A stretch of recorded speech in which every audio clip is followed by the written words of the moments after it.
Let's actually go right down the road to Duke. Talk about two things to prove.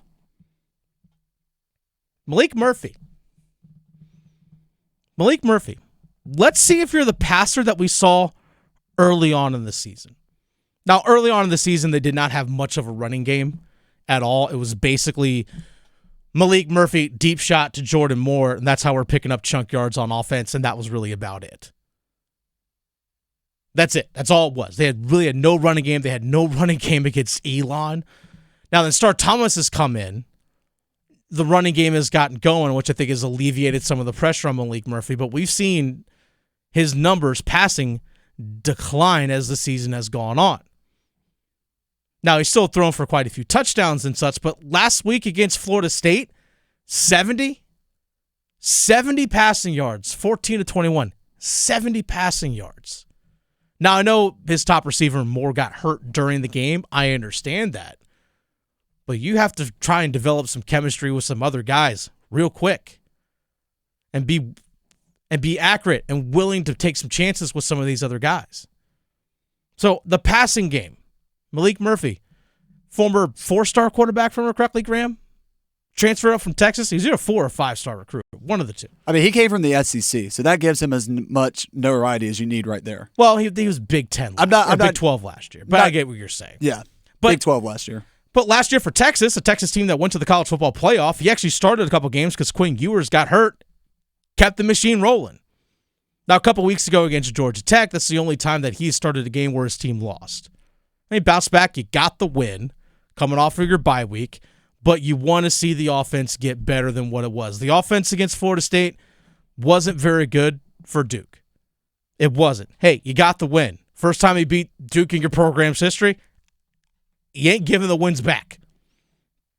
You ain't giving them back. But, man, you would really love to actually really take advantage of this opportunity that you have against a good team in SMU coming in, which gives me to my second point, Graham. Second thing that needs to be proven from Duke. This goes to head coach Manny Diaz. This goes to Duke as a whole. Show that you can run with the big boys and with the good teams. And not only just run with them, but that you are a good one. You know what your record is? Your record is 6-1. But this is your toughest test now of the year. Number 22 SMU coming into Wallace Wade Stadium at Duke, 8 o'clock game. Graham, you and I will both be there. Yes. I can't wait to see this game up close and personal. It's my first time seeing the Blue Devils in person this season. This season? Likewise. And I'm not trying to take anything away from their record, but you bring up 6-1. Mm-hmm. I forget what their record is currently in the ACC. I know they've only lost one game. Yep. But that one loss came to Georgia Tech, who is the only team left on their record with a winning season. Well, second. I'll actually get into that right here. Duke has wins against Elon, which is an FCS school. They beat Northwestern on the road. Northwestern's 3-4, 1-3 overall in the Big Ten. But hey, you beat a Big Ten team on the road, even if it's just an okay one. You beat UConn, who's 4-3. All right, that's a good win. Middle Tennessee State, 2-6 on the year.